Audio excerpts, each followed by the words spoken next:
billahi minasyaitonir rajim. Bismillahirrahmanirrahim.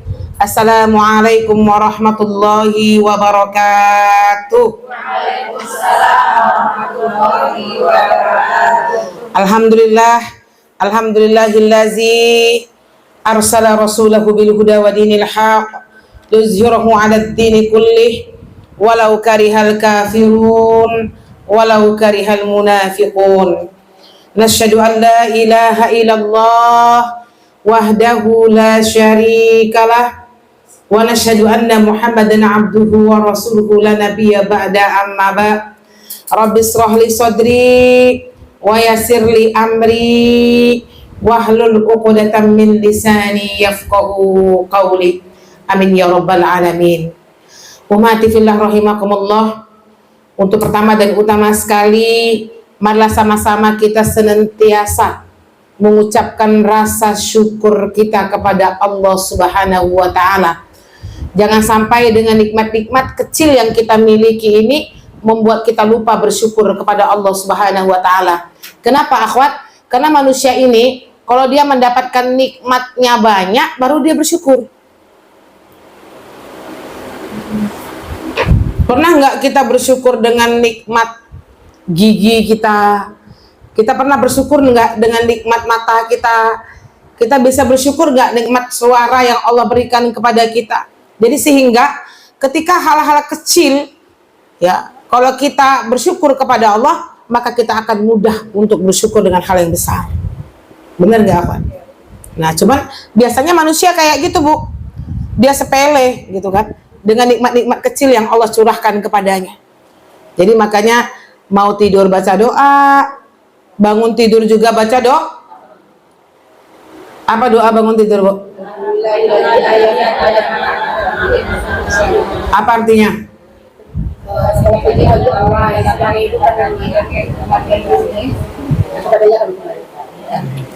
Alhamdulillah. Tapi cuma 25% yang jawab. Biasanya ibu suka baca doa, artinya nggak tahu kan? Nggak tahu artinya aja bisa tafakur, apalagi tahu artinya. Jadi aktivitas ketika kita berdoa itu bentuk wujud syukur kita kepada Allah Subhanahu wa Ta'ala. Ya, akhwat. Bagus juga nih sekali-sekali Bu ya, buat pertandingan paling banyak hafal doa. Apa Bu Ana? Saya yang kalah. Mana tahu Bu Ana yang menang. Ya kan? Doa harian. Ya walaupun kita tahunya cuma bismillahirrahmanirrahim itu kan doa aksar doa kan. Dia doa yang paling memang besar gitu. Cuman kita mau lebih khusus lagi bibi cinta Allah. Doa jima hafal nggak Bu? Guru fikihnya perempuan loh. Coba baca. Jujur. Kata ibu bilang bismillah aja lazazah. Nggak sempat lagi. Ayo baca Bu, yang hafal doa jima.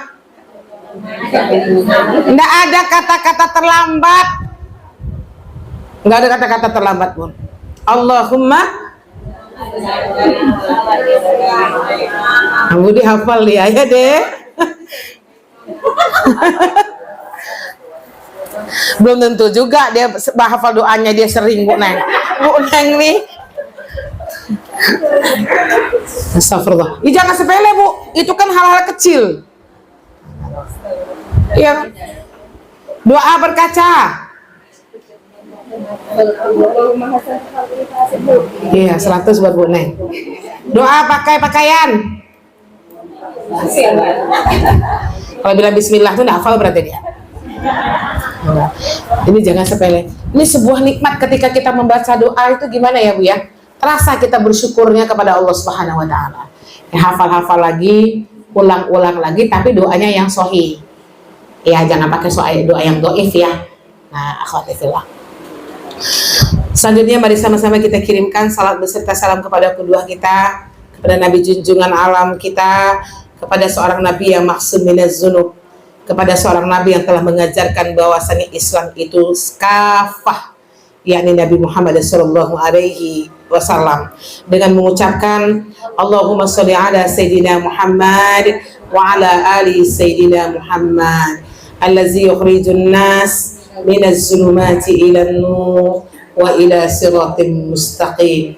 Assalamualaikum ya Rasulullah, assalamualaikum ya Habiballah.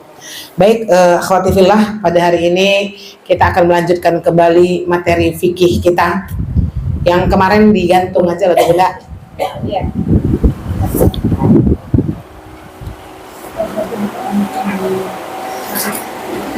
Kemarin nomor berapa Uni? Nomor 2.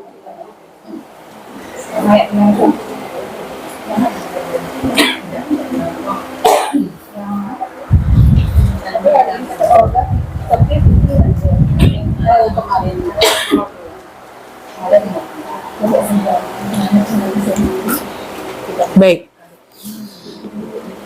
Jangan pernah bosan untuk mengulang-ulang mengkaji fikih kurban ini, akhwat. Ya, meskipun nanti ibu udah tahu, ibu akan menjadi duta ini di masyarakat. Nah, kan fikih itu kita kajinya sekali setahun, kan taingan atau tidak ya, akhwat fillah. Jadi kita akan mengkaji pada hari ini fikih kurban.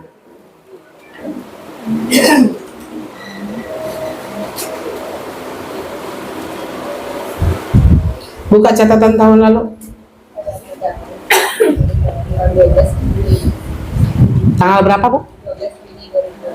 12 Juni 2024. Sekarang kita 21 Mei 21 Mei. Kan biasanya tuh ya maju-maju terus ya. Kalender Hijriah itu ya, Bu.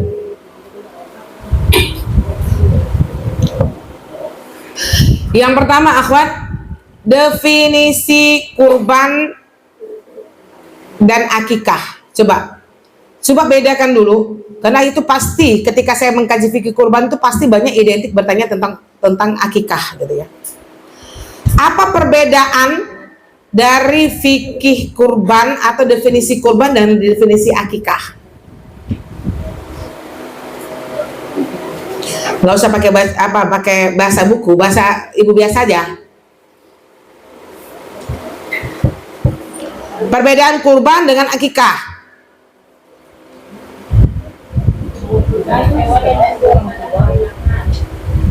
Kalau kurban hewan yang kita sembelih pada hari nahar. Hari nahar itu tanggal berapa, Bu? 10, 11, 12, 13. Ini jatuhnya nanti kita insya Allah ini Haji Akbar tahun ini. Luar biasa ya. Jumat. Dan mungkin kita pun Idul Adhanya insya Allah kalau hilalnya tidak meleset ya, Bu, dari kalender itu Jumat. Itu biasanya pemotongannya itu Jumat itu jarang, teman-teman. Nah, jangan pula ibu tanya-tanya, kok nggak hari ini motong? Awalnya nggak tahu. Boleh tanggal 10, 11, 12, 13. Oke. Apalagi perbedaannya? Kalau akikah orang tua. Kalau kurban diri sendiri. Ya, kita definisikan dulu, kita ulang ya. Jadi kurban itu apa, akhwat? Hewan yang kita sembelih pada hari nahar, tanggal 10 Zulhijjah, 11, 12, 13, baik berupa kambing, domba, sapi, onta.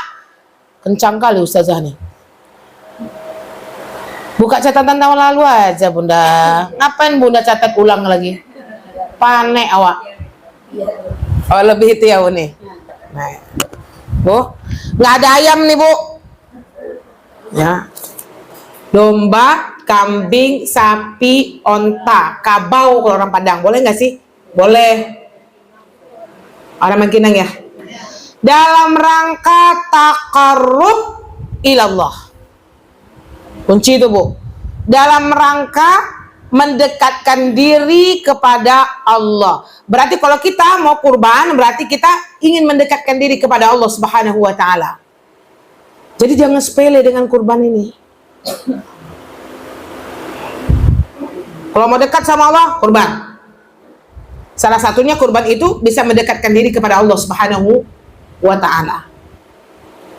Sudah, Bu? Ini definisi dari kurban. Apa definisi akikah?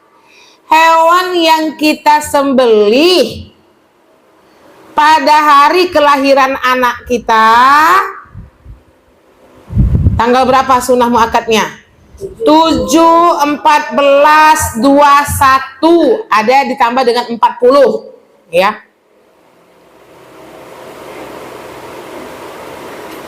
Hewannya kambing, tidak boleh sapi. Ini paling banyak ulama berpendapat nggak boleh sapi. 7 anak ibu sekalian, kekahkan dia dengan 1 ekor sapi, nggak boleh. Karena hewannya nggak bisa pilihan. Kalau kurban boleh kambing, boleh sapi. Kalau akikah, kambing.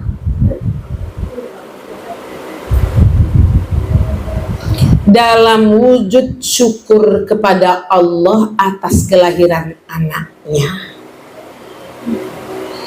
Dalam wujud syukur orang tua kepada Allah atas kelahiran anaknya.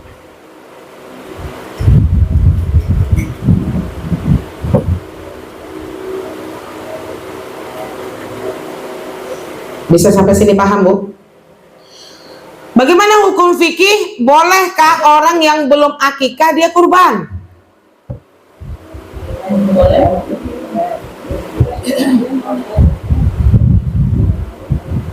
Boleh nggak, Bu? Ibu, anak ibu ada nggak yang belum kikah? Terus ibu kurban, boleh nggak? Boleh. Kita kaji hukumnya dua-duanya ini. Hukum berkurban. 3 ulama mengatakan sunnah muakkadah bagi yang mampu. Siapa aja yang 3 nih?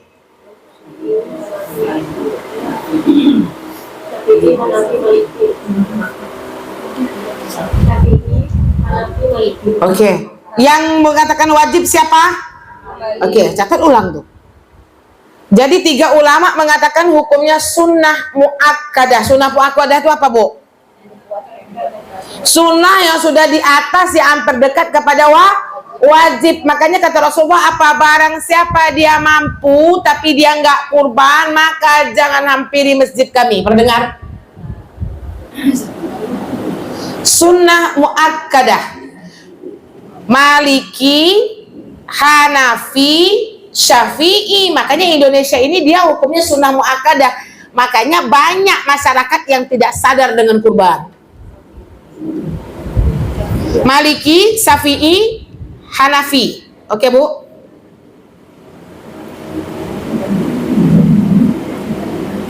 Kalau Hambali, makanya di Arab itu Ibu, setiap yang wajib, setiap yang mampu, insya Allah dia selalu kurban domba di depan rumahnya.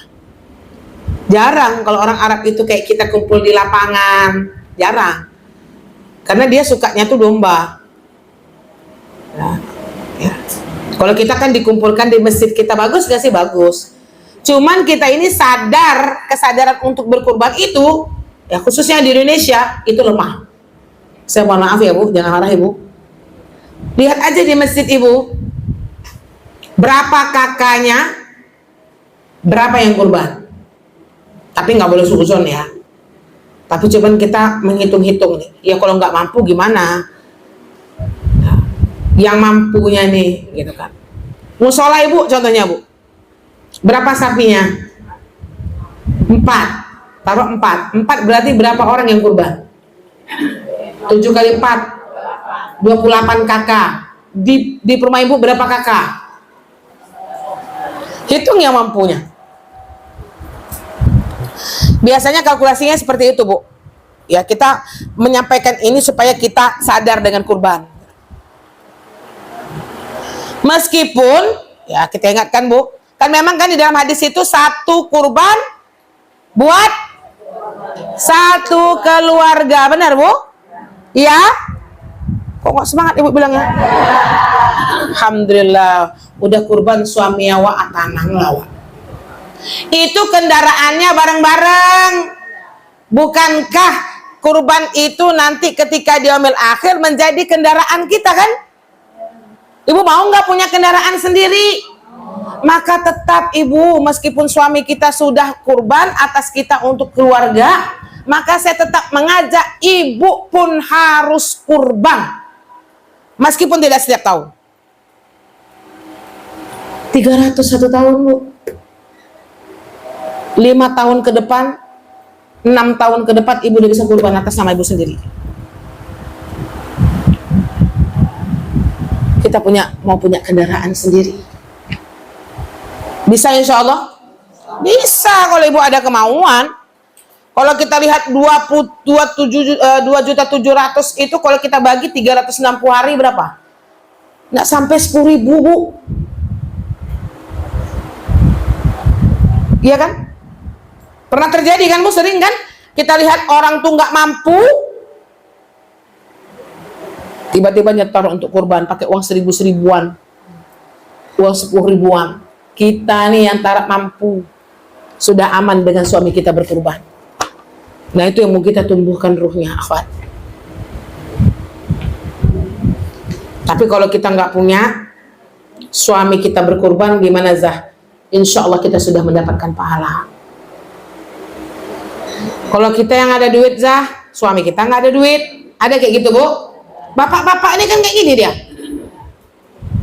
Giliran mau kurban, tak ada duit mama dopa, tak ada duit papa doma. Padahal kita udah nyimpan 1 tahun, 2 tahun untuk berkurban. Saya tetap menyarankan ibu, berikan uang itu kepada suami. Daftar kurban untuk namanya. Insya Allah ibu mendapatkan pahala sodakoh dan pahala kurban dari suami. Jadi tidak usah bersetengki. Ya, ganti ini duit mama nih Pak, mama kurban lagi. Duit papa mana? Alangkah indahnya ketika seorang istri, suami kita lagi ekonomi lagi sulit, kita punya uang 1,5 juta Pak, masih ada duit Pak. Ini ada 1,5 juta untuk nambah kurban. Nah, susah nih ngomong aja mudah. Semangat, karena dia taqarrub ilallah, jangan sepele dengan kurban. Karena dia dalam rangka mendekatkan diri kepada Allah. Enggak cukup dengan sholat, Bu. Enggak cukup dengan sholat. Kan firman Allah di dalam surah apa tuh? Al-Kautsar kan? Coba artikan surah Al-Kautsar. Inna a'tainakal kautsar. Apa artinya? Kok macet? Nah, apa Bu Fit? Inna a'tainakal kautsar.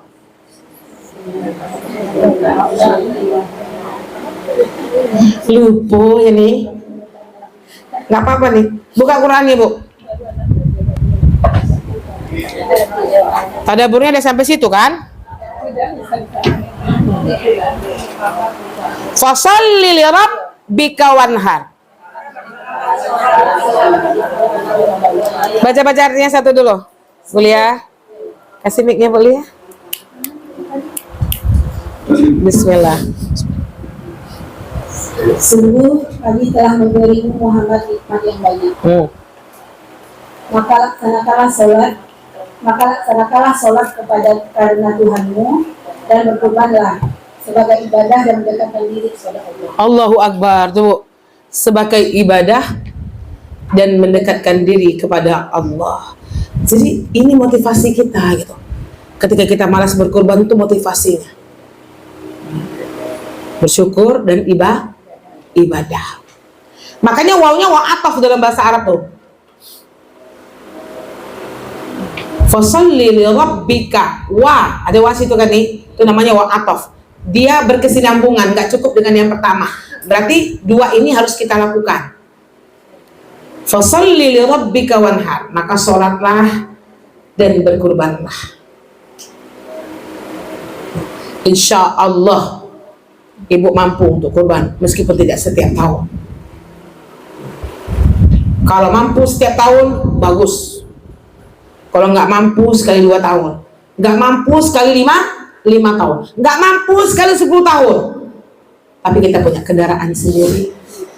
Sekali seumur hidup, ya bolehlah Bu Fer, punya kendaraan sendiri. Insya Allah ya.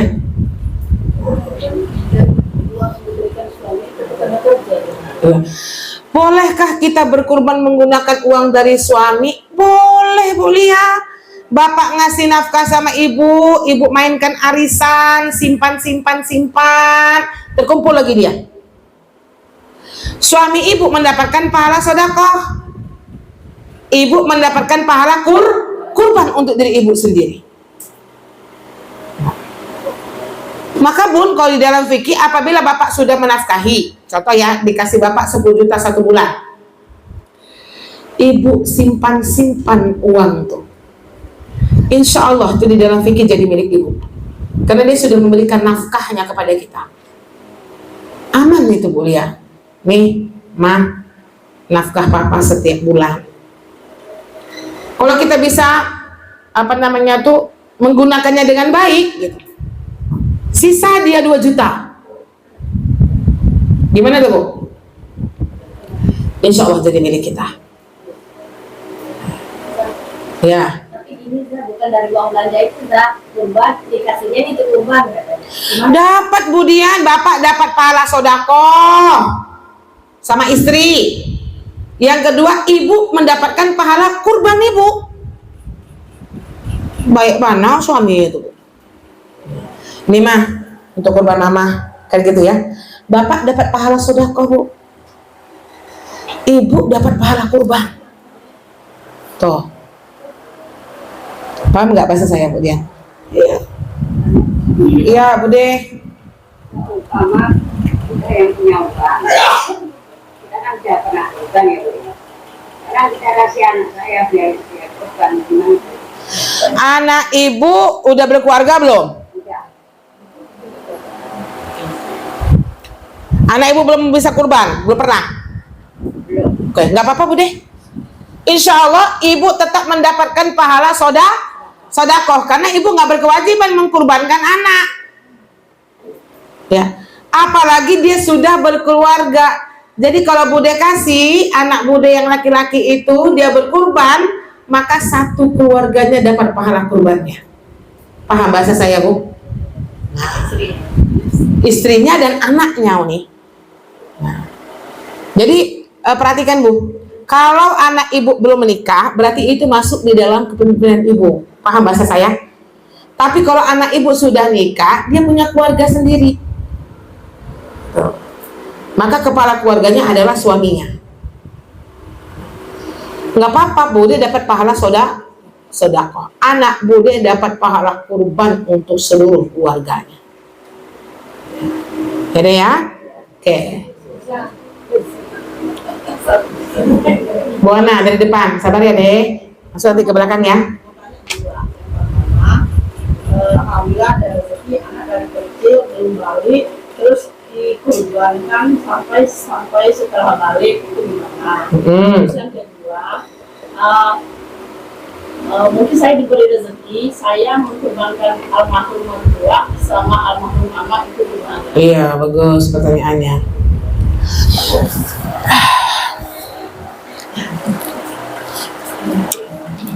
Yang pertama, Bu Ana, apabila seorang orang tua ketika dia mengkurbankan anaknya belum balik, itu pahala kurbannya untuk orang tuanya. Kenapa gitu Bu Ana? Karena anak kita belum taklif namanya, belum mukallaf. Dia belum bisa membedakan mana yang baik, mana yang buruk, dan dia belum balik, belum ada kewajiban bersyariat. Secara otomatis itu pahalanya buat Bu Ana. Dah Bu, kalau saya pribadi nih lebih bagus ya ketika anak kita belum balik tuh, ibu udah kurban, bapak udah kurban, anak ibu dapat pahala kan?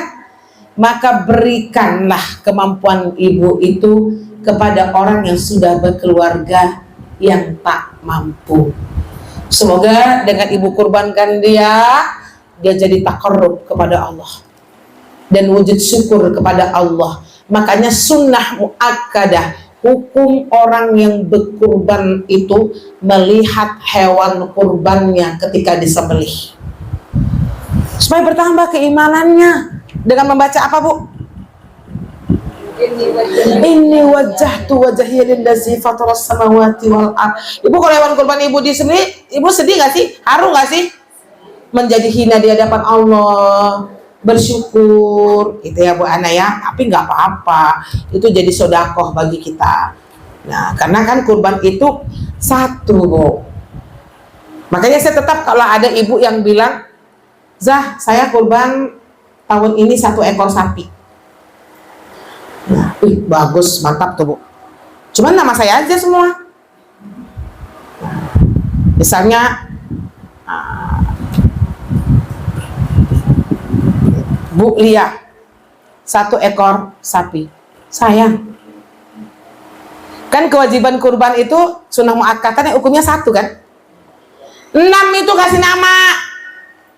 Untuk siapa? Untuk kakak kita yang nggak mampu, untuk adik kita, untuk siapa kita gitu. Ibu tetap dapat pahala itu, tetap dapat sedekah, tapi indikasi syukur dan takwanya ya biar dirasakan juga dengan orang-orang yang ada selain kita. Nggak apa-apa Bu Ana, itu usulan saya Bu. Nah, biar dia dapat ruh, biar jadi taqarrub kepada Allah Subhanahu wa Ta'ala. Kemudian yang kedua, pertanyaan Bu Ana, saya sering mengkurbankan orang tua yang sudah tidak ada. Boleh Zah? Boleh, tapi saya sarankan jangan sering-sering. Karena status fikihnya mensedekahkan jariyahkan itu lebih baik daripada berkurban. Kenapa gitu? Karena definisinya taqarrub ilallah, mendekatkan diri kepada Allah. Fasholli li rabbika wanhar. Maka lebih afdol untuk orang yang hidup. Nah, paham bahasa saya Bu? Cuma sekali-sekali nggak apa-apa Bu Ana, ada rindu sama orang tua sekali-sekali. Tapi tetap uang itu dialokasikan. Jangan sampai, kata Ustazah nggak usah kurban lah, karena statusnya begini, orang tua sudah meninggal. Ambil jatah 2,7 tuh. Lebih bagusnya gini, ambil uang 2,7 tuh, wakafkan. Itu sedekah jariyah untuk mama di alam kubur. Wakaf ke masjid, beli mukena, beli Al-Quran misalnya, statusnya itu lebih baik. Saya tidak mengatakan nggak sampai ya Bu ya, Imam Syafi'i sendiri tuh. Makanya ada masjid yang tidak menerima almarhum, ada masjid yang menerima almarhum. Kita harus berlapang hati. Cuman saya menyarankan seperti itu lebih baik. Lanjutkan itu Bu. Oke, Bude apa Bude? Ini anak belum dipikirkan sampai berkeluarga, tapi mau dikorbankan harus anak dia. Kalau anak kita itu mau diakikahkan, kan akikah itu tadi kan Bude sunnah muakkadnya itu 7, 14, 21, 40 ya. Di atas itu hukumnya sunnah biasa. Pahami bahasa saya? Sunnah biasa. Ibu mau kekahkan dia kelas 3 SD, 4 SD, boleh, cuman hukumnya sunnah biasa. Nah, kalau anak ibu belum balik, ibu punya duit, mengakikahkannya afdol daripada mengkurbankannya. Pahami bahasa saya? Karena dia belum taklif Bude. Karena anak kelas 3 SD itu belum balik kan Bu, belum ada kemampuan dia untuk syariat gitu. Tapi kalau anak Bude sudah menikah, berarti dia sudah taklif belum? Sudah. Kurban afdol daripada kekah. Itu dia ya Bun ya. Karena kekah itu apa Bu? Bentuk wujud syukur orang tua atas kelahiran anaknya. Pernah dengar nggak hadisnya? Kalau orang tuanya mampu, dia tidak mengakikahkan anaknya, maka anaknya akan tergadaikan dengan akikahnya. Pernah dengar? Iya, itu karena orang mampu yang melambatkan akikah anaknya. Bisa dipahami bahasa saya Bude? Oke, lanjut Bu Fer apa? Baik, bismillah. Zah, bolehkah kita di dalam beribadah sunnah itu berhutang? Boleh. Ibu aja beli baju utang, beli toples kredit,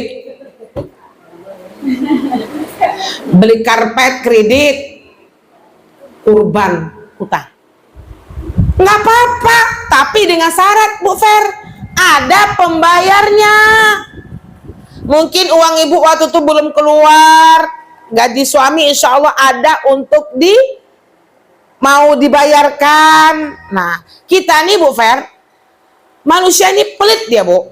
Kalau ibadah sunnah tuh selalu pakai dalil la yukallifullahu nafsan illa wus'aha. Allah itu tidak membebani kita kalau kita tidak mampu. Giliran kurban tuh dalilnya. Kalau kredit untuk kecantikan, utang-utang untuk gaya hidup, ibu paksakan. Boleh, tapi dengan syarat. Itu saya bilang tadi, ada pembayarannya. Dan jangan sampai ada rasa ria. Ibadah sunnah ini rianya luar biasa, Bu. Benar nggak sih, Bu? Ya Allah, Bu Vera tuh kurbannya. Alhamdulillah aku kurban. Padahal ngutang. Nggak apa-apa, Bu Vera, kalau kita ada pembayarnya. Tapi kalau nggak ada pembayar, saya tidak menyarankan ya, Bunda ya. Gara-gara itu ibu terpaksa dikejar-kejar orang, ini nggak bayar, itu nggak bayar, nggak begitu juga fikih. Gitu ya, Bu ya. Saya lebih menyarankan menabung daripada berhutang. Nah,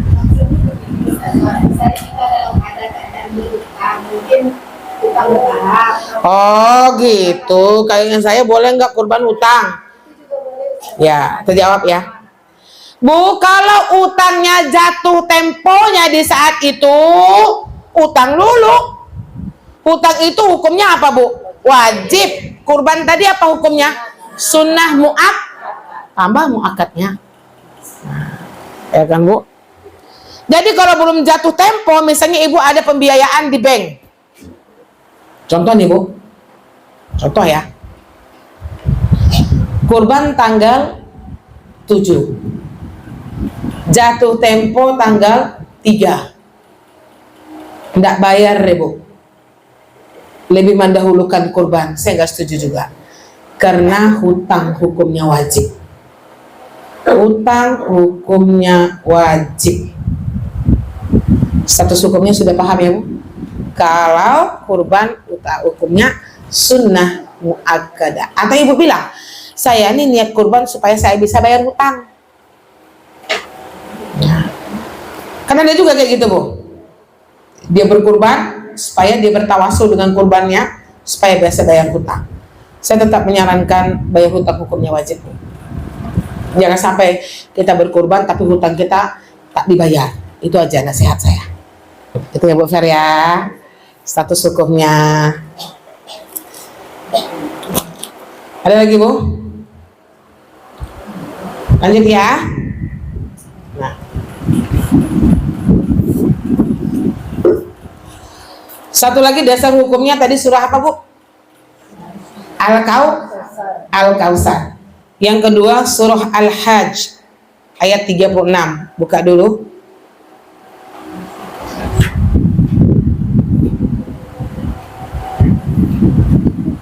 Al-Hajj surat keberapa? 22.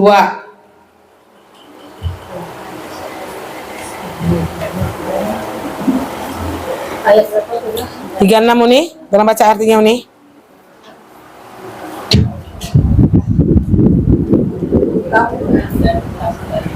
Ya itu dia. Unta-unta itu kami jadikan untukmu sebagai bagian dari syiar agama Allah. Oke. Bagimu terdapat kebaikan kepadanya. Maka sebutlah nama Allah ketika kamu akan menyembelihnya, sedangkan unta itu dalam keadaan berdiri dan kaki-kaki telah terikat. Lalu apabila telah rendah mati, makanlah sebagiannya dan berilah makan orang yang merasa cukup dengan apa yang ada padanya, yang tidak meminta-minta. Masya Allah. Dan orang yang meminta-minta. Demikianlah kami telah menundukkannya untukmu agar kamu bersyukur. Masya Allah.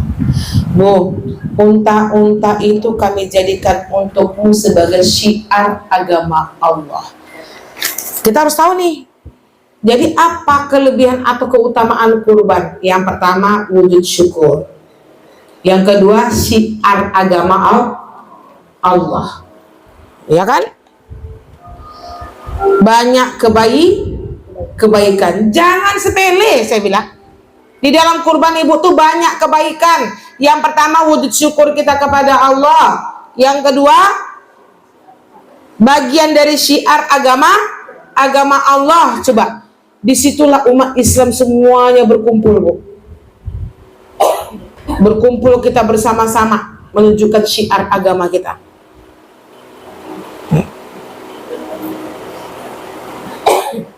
Memenuhi, memperoleh bisa nggak terpatri itu? Ini kebaikan nih. Aku korban tuh banyak kebaikan. Kemudian bentuk wujud syukur, ya, dan bagian dari syiar agama Allah. Makanya jangan sepele dengan Zulhijjah. Hari Raya Idul Adha itu sebenarnya lebih besar syiar agama Allah gitu, Bu, dibandingkan Idul Fitri. Benar nggak, Bu? Coba sebutkan nama lain dari Raya Idul Adha itu. Saking banyaknya dia. Satu, Hari Raya Kurban, Hari Raya Haji, Hari Raya Akbar. Besar kan? Hari Raya Godang. Samur.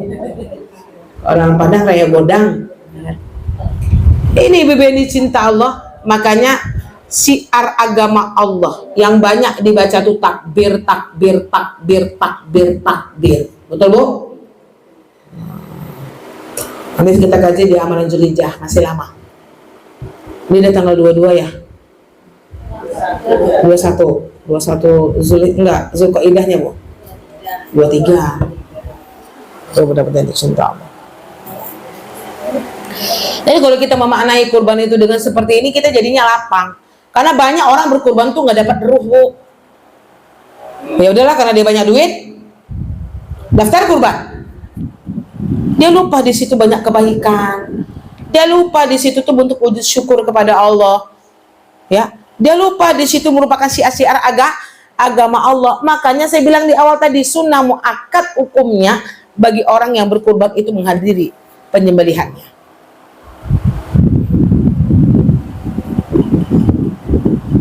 Ya, ini yang harus kita pahami ya. Ini benih cinta Allah. Semangat ya, Bu ya. Apa keutamaan kurban, Bu? Apa keutamaan kurban yang Ibu ketahui?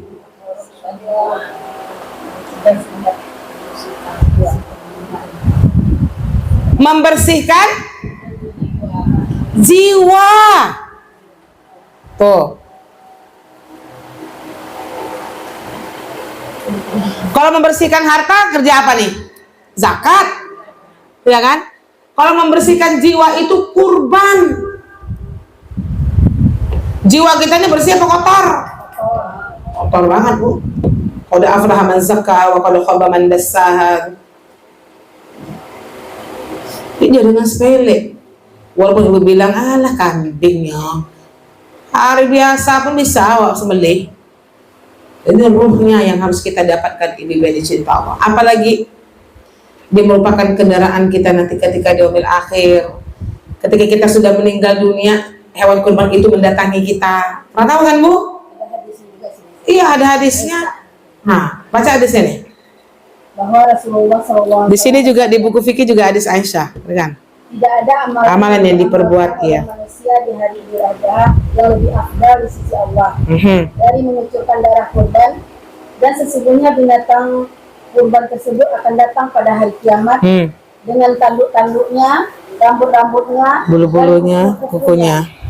Dan pahala mengucurkan darah kurban sungguh akan sampai kepada Allah sebelum darahnya jatuh ke tanah. Maka Tenangkanlah jiwamu dengan berkurban. Luar biasa hadisnya riwayat Tirmizi. Apa Quranun itu? Sama tuh dengan hadis yang di fikih sunnah ya. Jadi akhwat, nah itu yang harus kita tumbuhkan ruhnya. Jadi jangan sepele. Nggak cukup dong kurban itu dengan ibu banyak duit. Ini ruhnya yang harus selalu kita ingat, sehingga kita terus bersemangat, semangat.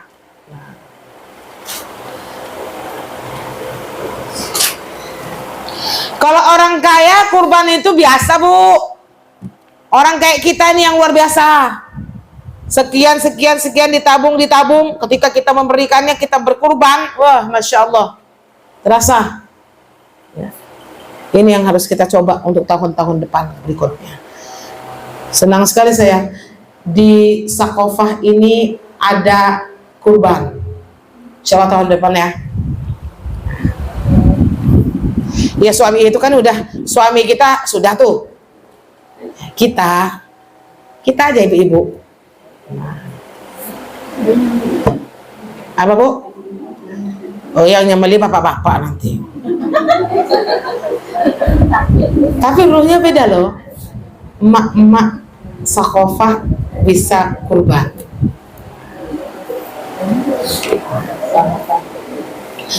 Tahun depan amin. Mulia aminin lah. Mulia nggak yakin dia pengurus. Kita aja yakin Bu, gitu kan.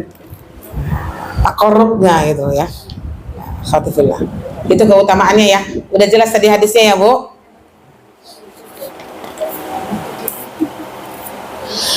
Bagaimana distribusi daging kurban ibu? Ini saya terangkan nih Bu, biar ibu nggak tanya-tanya.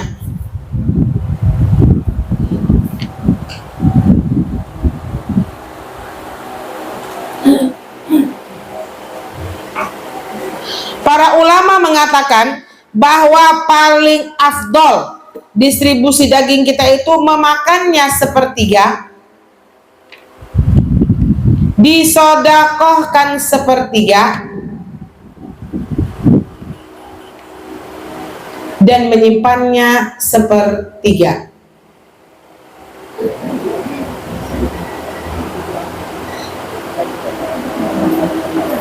Saya bacakan fikihnya ya. Daging kurban itu boleh dibawa ke negara lain. Tuh, ibu misalnya lewat Izi, lewat rumah zakat, dagingnya itu dikalengkan gitu, boleh nggak? Boleh. Tetapi tidak boleh dijual. Nggak boleh dijual Bu. Dikemas, dibaik-baik, dijual. Kulitnya ini berbeda pendapat di kalangan ulama. Kulitnya aja berbeda pendapat. Kalau daging udah jelas nggak boleh ya. Oke? Kulitnya berbeda pendapat ulama. Ibu kalau di masjid ibu kulitnya dijual apa enggak? Dijual ya. Terus uangnya buat apa?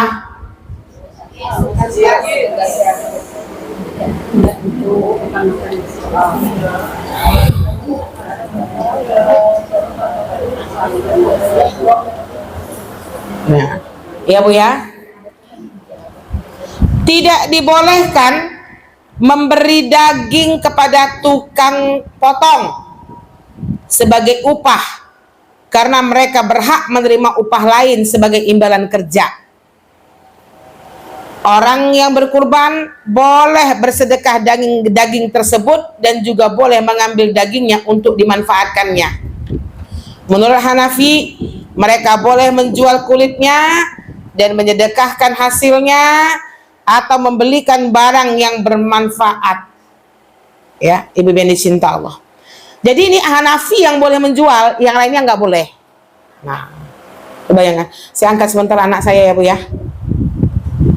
Assalamualaikum Kak. Umi lagi, kenapa?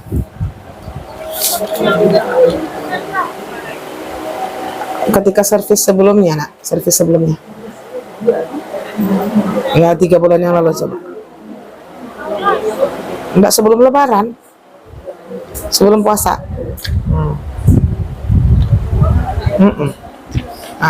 Udah ya Kak ya. Ya, Assalamualaikum.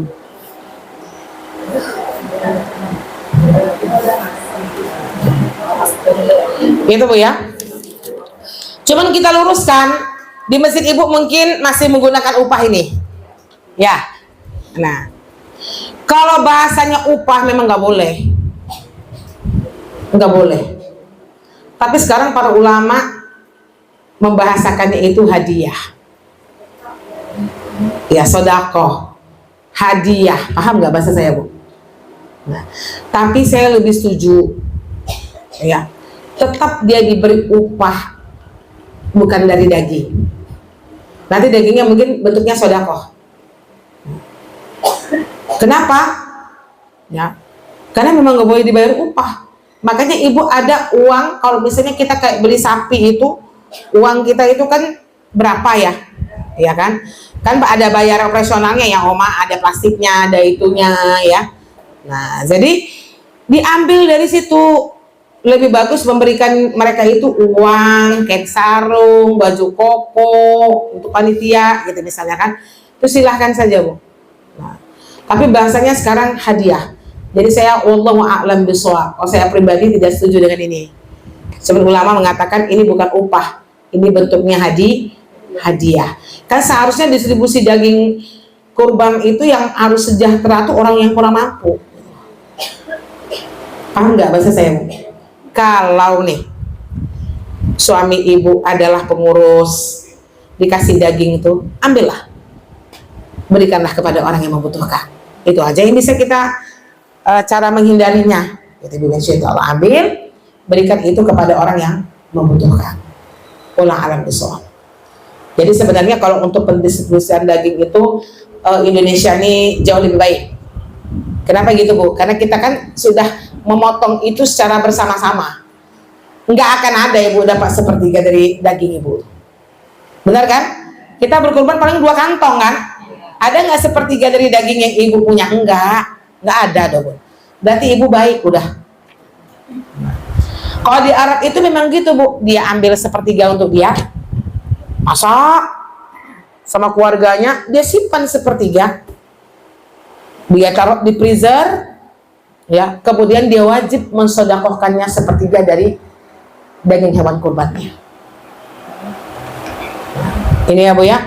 Jadi nggak benar kalau ada yang bilang katanya harus habis daging kurban tuh Ibu, daging kurban ibu berapa habis? Berapa lama habisnya?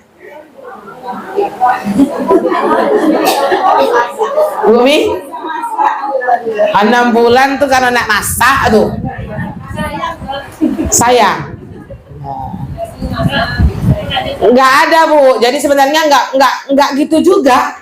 Naiklah kolesterol ibu kurban ibu 2-4 kantong. Belum ibu dapat lagi dari jatah. Kenapa Bu Desi? Tahun lalu ada orang akikah di musola kami. Iya. Jadi bagaimana kalau kita kan nggak ada, kalau kita berkorban masa itu kan nggak ada korban. Tapi kalau akikahnya gimana Zah? Gimana caranya perhitungannya? Biasanya saya kalau ada di lain memang di rumahnya dalam satu kambing 500. Iya. Gitu sih. Dalam berkorban itu gimana Zah? Dalam di akikah bisa berkorban. Baik. Nggak apa-apa, akikah tuh dengan kurban tuh nggak sama Bu, cuman kita numpang kambing kita di situ kan gitu ya. Maka kalau misalnya Bu Desi memasakkan, boleh minta upah sama orang yang akikah, boleh, karena dia bukan kurban.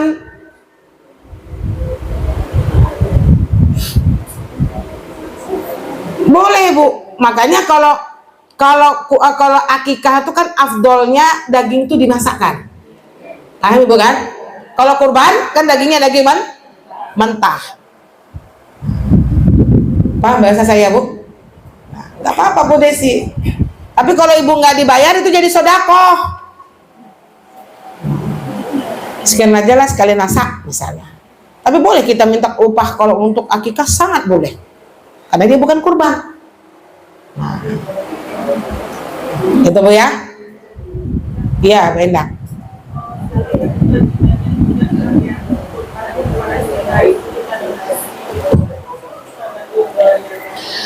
Bu Endang bagus pertanyaannya. Pesan saya untuk ibu, yang pertama, afdol kurban itu dekat lingkungan tempat tinggal dan pekerjaan kita. Itu satu. Pahami Bu? Tapi kalau di situ udah banyak, bolehkah ibu pindah ke tempat lain? Boleh. Silahkan. Cuman pesan saya, jangan jadi fitnah. Itu aja. Misalnya Bu Endang, tahun ini di masjid ibu, tahun besok di kampung, tahun besok di Palestina, habis itu masuk lagi ke masjid ibu.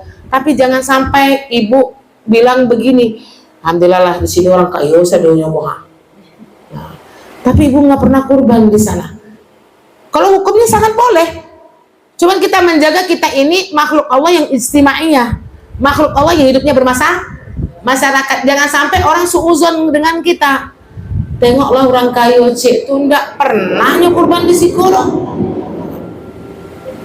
Walaupun ibu bilang terserahlah orang mau bilang apa, yang penting kurbanku sampai. Betul, cuman kita harus bermasyarakat. Kalau semua kita punya prinsip kayak gitu, yang kita takutkan nanti masyarakat kita ini nggak ada yang ngurus. Paham Bu? Makanya lihat, kalau kotanya kayaknya sudah banyak, ibu bisa pindah. Apalagi ke Palestina, ya sangat boleh Bu Endah. Makanya lebih enak kalau kita mampu itu, satu, suami kita di masjid kita, yang kedua kita bisa kemana-mana. Amin, gitu ya. Yes, iya nih. Kan ada orang korban di Ulim itu kan ada orang Kristen yang tinggal di beden-beden itu. Biasanya ada juga dikasih. Bu, daging kurban ini adalah syiar agama Allah, rahmatan lil alamin. Jadi bolehkah daging kurban itu kita bagikan kepada non muslim? Sangat boleh. Karena Islam ini agama rahmatan lil alamin, Bu. Gak apa-apa Uni. Tapi dengan syarat, pastikan distribusinya itu merata. Kemudian tempatan sana orang Islam udah dapat. Makanya Uni di masjid itu pas Bu, karena dia pasti mendata. Enggak, kelebihan dari masjid biasanya dibawa ke puing-puing belakang. Oh nggak apa-apa. Oh dari tempat kita ya, kita kasih udah banyak, saking banyaknya ya Uni. Bawa ke puing dalam. Nggak masalah. Namanya syiar agama Allah. Ya Bu Ika.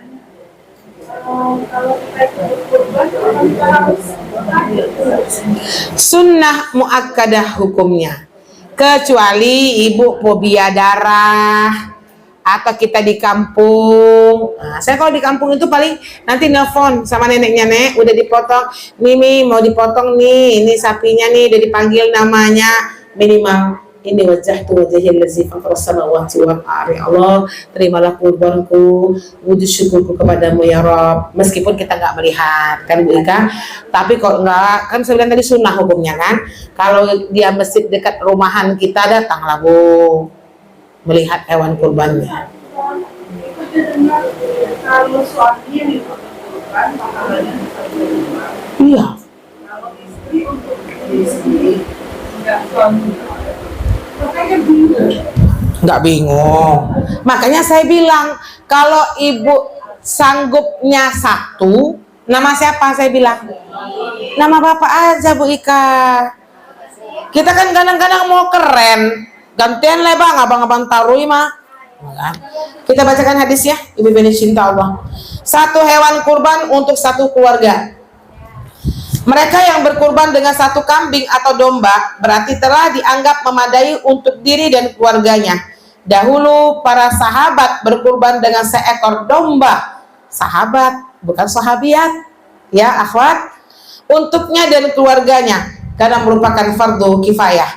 Ibnu Majah dan Tirmizi meriwayatkan bahwa Abu Ayyub berkata, pada zaman Rasulullah orang-orang berkurban dengan seekor domba untuknya dan untuk keluarga seisi rumahnya. Mereka memakan dan memberikan kepada orang lain agar manusia merasa senang sehingga mereka menjadi sebagaimana yang engkau lihat, kata Rasulullah. Makanya di sini berbeda pendapat di kalangan ulama itu, satu keluarganya itu yang berkurban itu adalah kepala keluarga. Saya nggak berani juga mengatakan seorang istri itu bapak nggak dapat pahala Bu, dapat pahala, insya Allah. Cuman, ya kan, biar dia gugur dengan satu keluarga itu kan hadisnya sahabat, berarti kepala keluarga. Kita nggak disebut nama kita ngapain sih Bu? Atau ibu harus dipampang? Tahun ini Saproni bin Muhammad Samin, tahun besok Fani Rahmawati. Rianya datang, tapi kalau ibu dengan uang tabungan ibu sendiri, tulislah nama ibu. Tapi kalau cukup satu, tulislah nama bapak. Satu untuk satu keluarga. Saya nggak larang. insya Allah tetap dapat ketika kita berkorban untuk satu keluarga. Cuma saya lebih menyarankan kepala keluarga yang berkorban. Oh, bapak yang nuliskan nama ibu, mantap bapak tuh. Awalnya masih ragu karena orang yang juga mengatakan bapak belajar begini. Nggak apa-apa, kan hukumnya sunnah kan. Suami ibu udah berapa kali dia kurbannya? Ibu belum pernah lagi kurban, dikasih bapak nama ibu, nggak masalah. Hukum asal aja sunnah, nggak ada pula boleh apa enggak. Hukum asalnya sudah sunnah. Tapi nggak ada apa-apa tuh untuk anaknya Insya Allah dapat. Cuman saya lebih menyarankan lagi Bu Desi, kan saya bilang tadi, karena dia hadisnya itu soal kepala keluarga. Jadi kalau satu saya lebih menyarankan nama kepala keluarga. Wallahu a'lam bishawab. Ya Bu. jadi seberapa banyak kita berkorban berapa kali? Ibu, kalau bisa itu setiap tahun. Tapi banyak ibu-ibu yang menanya kepada saya itu mewajibkan tuzah 7 kali seumur hidup. Kan gitu ya. Nah, kalau udah 7 kali saya udah lepas, nggak boleh kayak gitu. Selama ibu mampu, kurbanlah. Udah ini kalau kita kasih lagi ke saudara kita sama beliau. Apa itu terus setiap tahun? Kalau kita mampunya satu, saya lebih menyarankan lima ibu terus. Karena takarub dan wujud syukur kita kepada Allah. Tapi kalau ibu udah ada bonus, baru Bu kasih keluarga yang nggak mampu, gitu kan? Nah, kakak adik kita, abang kita. Nah, kalau itu dia 2, kalau 2, 1 tuh bisa ibu kasih kepada mana? Paham bahasa saya pun? Tapi kalau 1 untuk kita dulu, keluarga kita dulu. Nah, kalau ibu cukup mampunya 1 ya, mampu 1 berarti kan bapak ya, itu untuk kita dulu. Tapi kalau ibu udah mampu 2, punya kita nih, tahun ini kita, tahun besok tengok kakak kita belum pernah kurban sekalipun, kita kasih punya kita kepada kakak kita. Tapi suami kita udah berkurban. Paham bahasa saya Bu? Kalau bisa. Terus ya, apakah ada patokan untuk apa kita aja setiap tahun kita berkorban? Enggak. Yang penting kebutuhan primer terpenuhi. Enggak ada lamanya Bu. Primernya terpenuhi. Ibu nggak ngutang sana sini, yang dimakan ada, uang sekolah anak ada. Tidak ada standar dalam fikih, karena yang tahu mampu dengan tidak itu kita sendiri. Yang penting primer. Contoh, ibu berkurban, sewa rumah belum bayar, itu wajib primer kan? Primer. Ibu kurban, beras di rumah nggak ada, itu primer kan?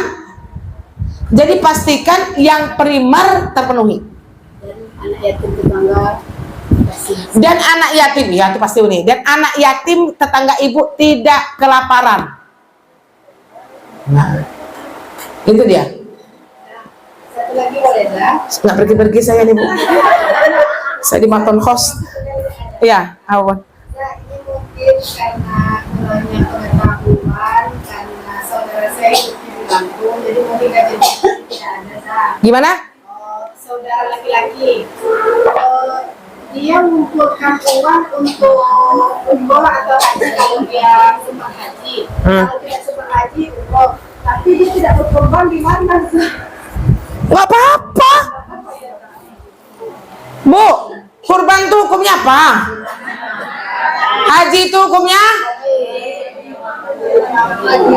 Umroh. Sunnah. Tapi jangan pula 10 tahun dia tidak berkurban untuk mengumpulkan uang untuk umroh, kan gitu Bu. Saya tempat mengajak yang kecil-kecil ini didahulukan, karena dengan kita beribadah yang kecil ini, semoga ibadah besar itu bisa jadi tawasul. Paham bahasa saya? Dengan ibu kurban itulah ibu dimudahkan rezekinya untuk umroh. Nggak setuju juga saya kalau nggak kurban Bu, nggak untuk umroh. 2,7 ibu umroh 35 juta. Nah, semoga dengan dia berkurban mempermudah dia untuk umroh, gitu ya Bu. Tapi kalau dia nggak kurban, kita nggak boleh marah juga. Status hukumnya sama. Ini sunnah, ini sunnah. Nah, apalagi belum pernah umroh. Allah yuafiq. Cukup sekian Ibu. Pekan depan saya izin nih Ibu pengurus, karena anak saya perpisahan. Nggak mungkin Umi yang nggak hadir. Nah, Uni juga kan? Uni juga nih. Nah, jadi besok saya mohon izin ya Ibu insya Allah. Allah yuafiq. Alhamdulillah. Assalamualaikum warahmatullahi wabarakatuh.